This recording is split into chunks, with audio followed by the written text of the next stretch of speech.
자, 그러면 이게 소위 법정 중개선물 5가지가 이거고, 앞으로 이제 법정자를 빼고요. 중개대상물 이렇게 부르겠습니다. 그럼 중개대상물 하면 이 5가지를 말합니다. 토지, 건물, 입광공. 이게 바로 중개선물이에요. 자, 그러면 분류를 잠깐 해볼까요? 토지, 건물 있죠.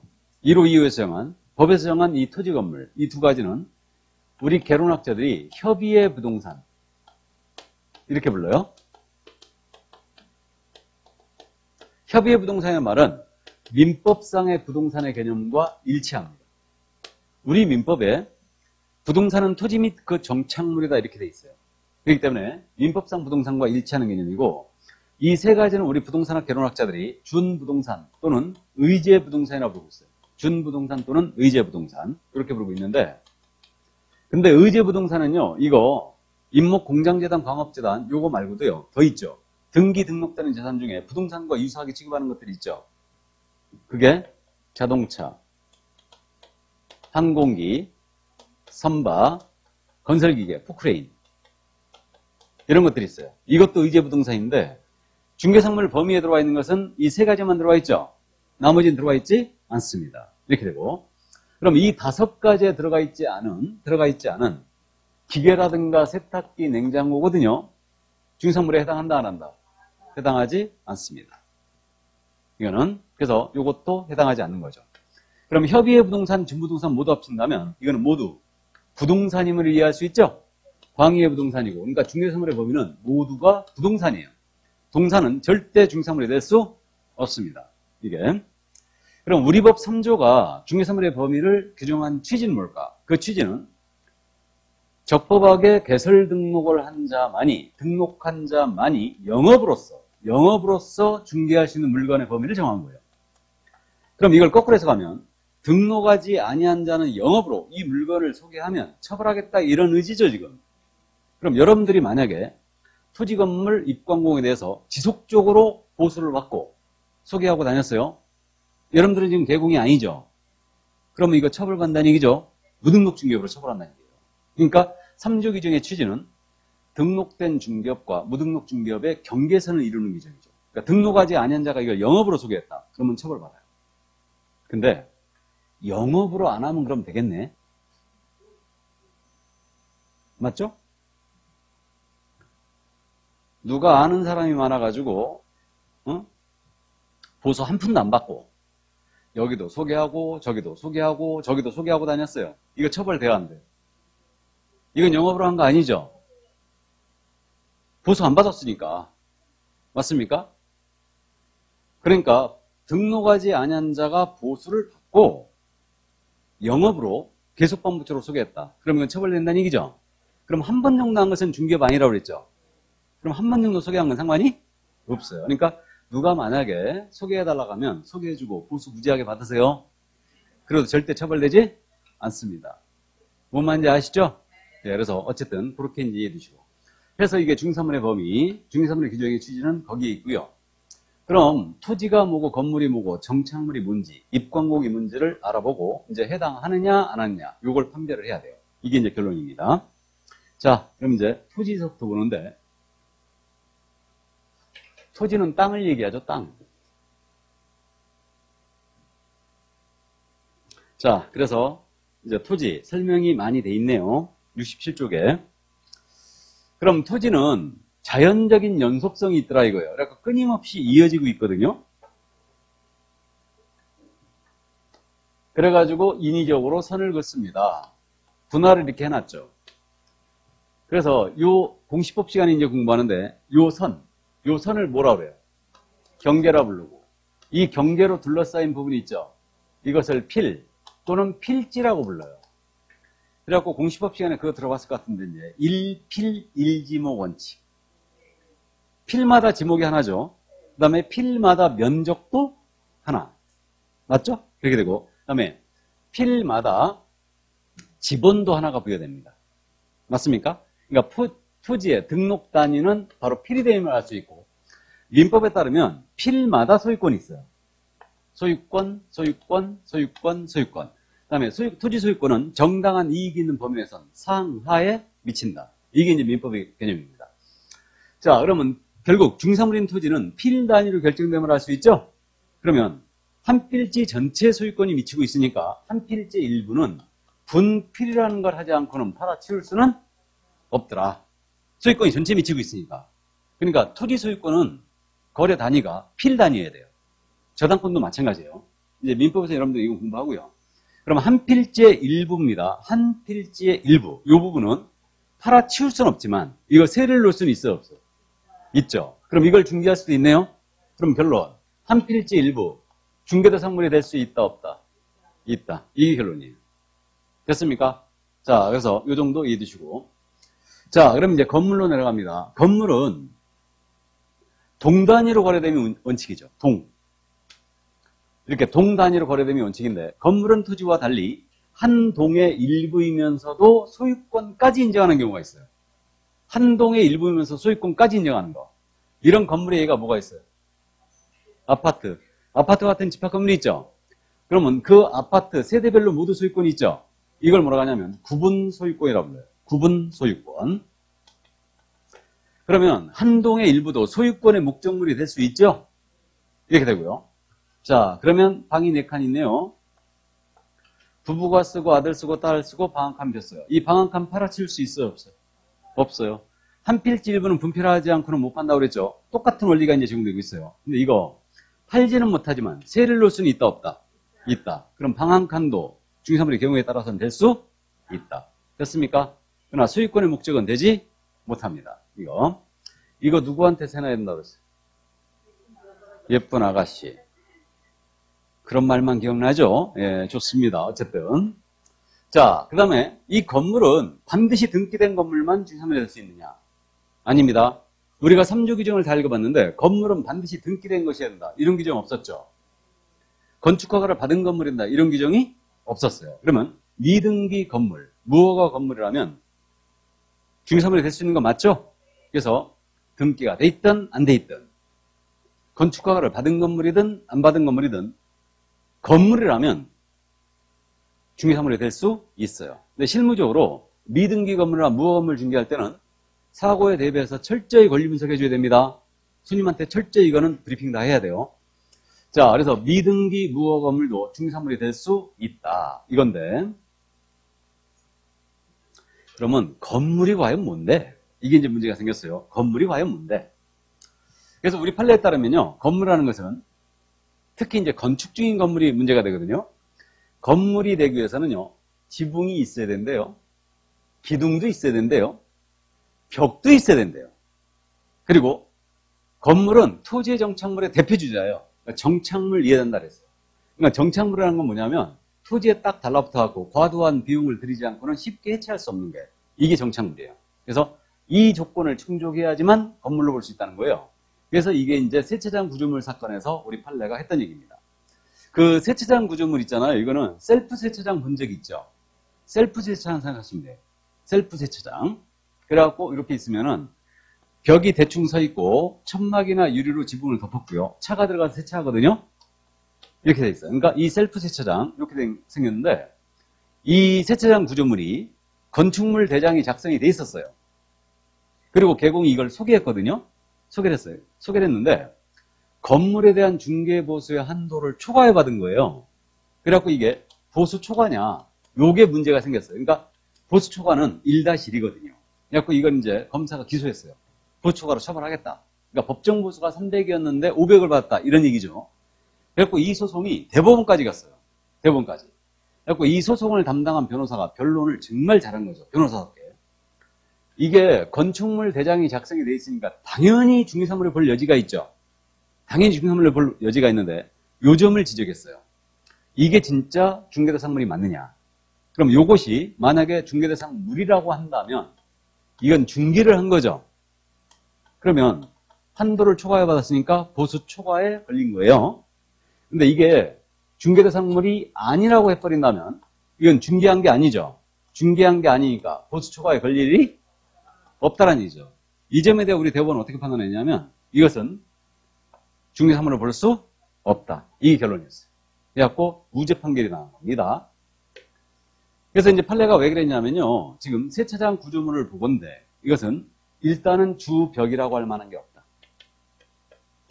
주벽이 있어야 된다고 그랬죠. 벽이 있어야 된다고 그랬고, 그 다음에 이건 정착물로 볼 수도 없다고 그랬어요. 그럼 정착물은 토지에 딱 달라붙어서 쉽게 해체할 수 없는 거라고 그랬죠. 근데 이거는 볼트만 몇 개 풀러버리면 쉽게 해체되더라 이거예요. 그러니까 이거는 정착물로 볼 수도 없다. 그러므로 이거는 중개사물인 건물로 볼 수가 없다라고 했어요. 그래서 결국은 무죄 판결이 나옵니다. 이게. 그럼 여기서 이제 우리가 생각해 볼 점이 이 세차장 구조물이 건축물 대장이 작성이 돼 있다는 것은 여러분들 공법 시간에 건축법을 공부하거든요. 건축법상 이건 건물로 간다는 얘기죠? 그러면 건축법상 건물의 개념과 중개대상물인 건물의 개념이 일치하는 것은 아니에요. 우리 민법상의 건물로 가는 거예요. 그러니까 결국은 우리 판례가 지붕, 기둥, 벽, 정착물이 된다고 그랬으니까 우리 민법상의 건물의 개념으로 갑니다. 건축법에서는 건물을 어떻게 공부하냐면요. 여러분들 나중에 건축법 이제 들으시는데 건축법상 건물은 지붕이 있고 기둥 또는 벽이 있습니다. 차이가 있죠?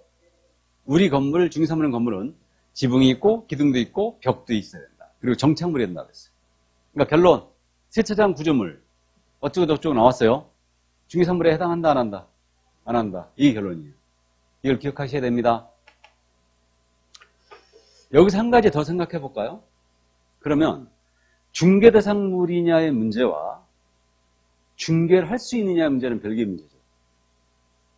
다시 중개대상물에 해당하느냐의 문제와 개공이 소개를 할 수 있느냐 이건 별개의 문제죠. 지금 이거 중개사물 아니라고 그랬죠. 근데 소개했죠. 그러니까 중개대상물이냐 아니냐의 문제는 토지건물 입구항공에 들어갔느냐 안 들어갔느냐 여기서 찾는 거고, 소개할 수 있느냐 없느냐 문제는 개별법이 규제를 하느냐 안 하느냐 문제예요. 개별법이 규제를 하느냐 안 하느냐. 그럼 세차장 구조물 소개하지 말라는 법이 있어요 없어요?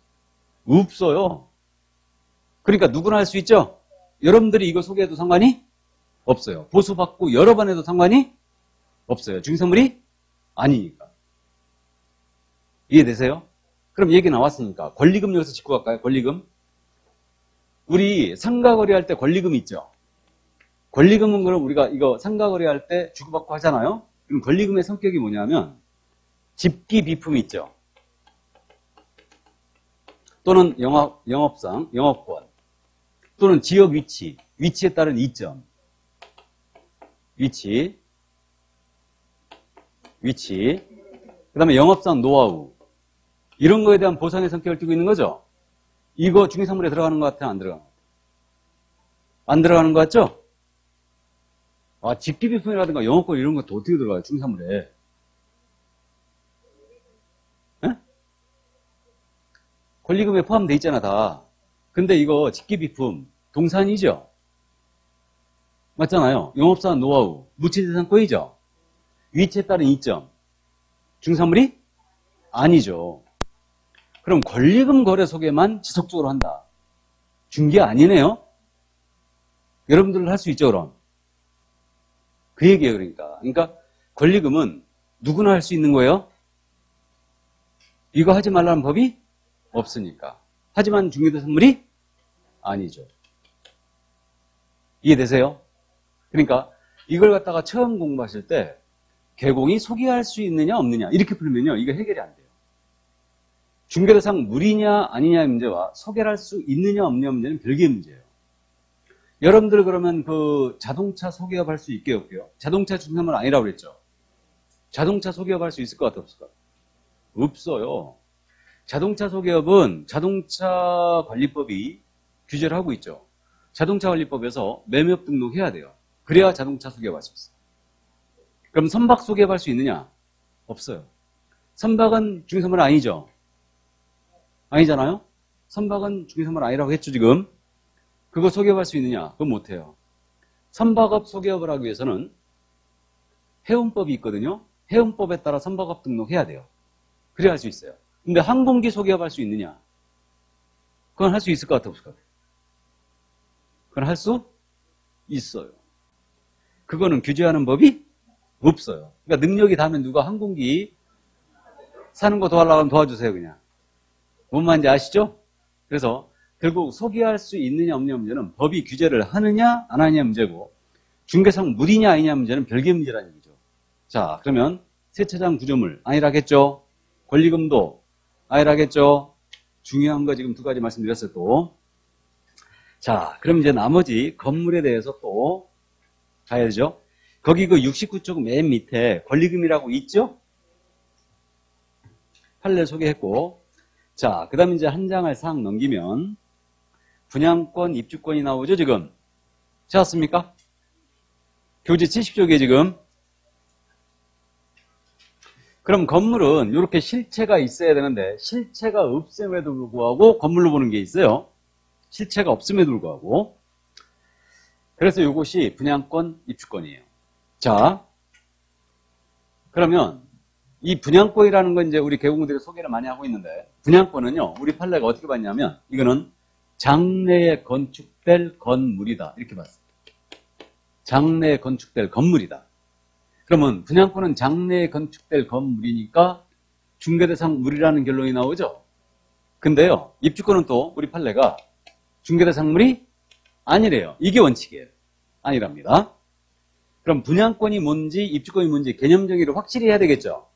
그래서 우리 판례가 뭐라고 그러냐면 분양권이라는 것은 분양계약이 체결된 후이거나 분양계약이 체결된 후이거나 또는 동호수가 지정이 됐잖아요. 그럼 이건 분양권이래요. 그럼 분양권은 한마디로 그거네요. 들어갈 집이 정해진 거네요. 그럼 이건 분양권이에요.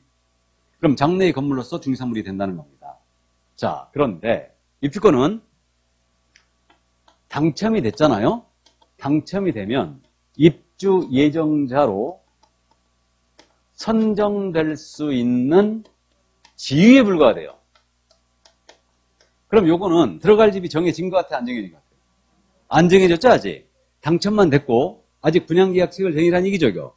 그래서 어떤 집에 들어갈지 정해지지 않았어요. 그러니까 이것에 불과한 입주권은 중개사물이 될 수 없다고 했어요. 그러니까 일단 개념은 여기까지만 감 잡아두세요.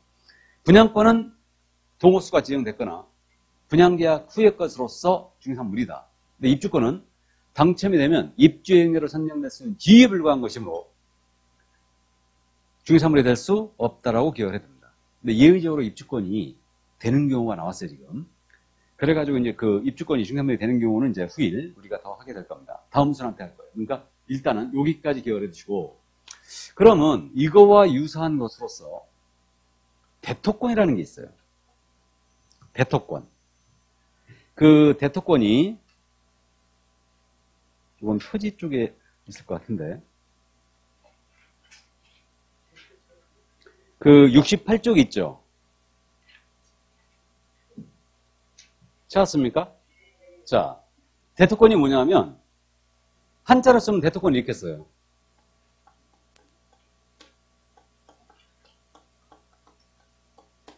토지로 대신받을 수 있는 권리란 뜻이죠, 이거. 이게 대토권이거든요. 그럼 이게 마을이에요. 이거 오징어 아닙니다. 마을이에요. 이 마을을 싹 밀어버리고요. 여기다가 아파트를 짓는답니다. 그럼 여기 살던 주민들 이주를 시켜야 되죠. 그러면 이주자 단지를 만들거든요.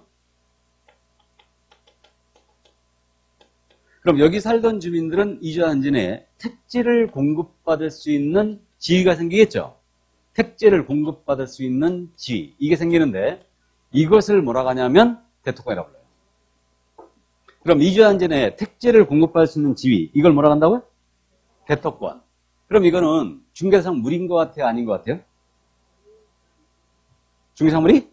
아니죠. 어느 택지를 공급받을지 정해졌어요, 안 정해졌어요?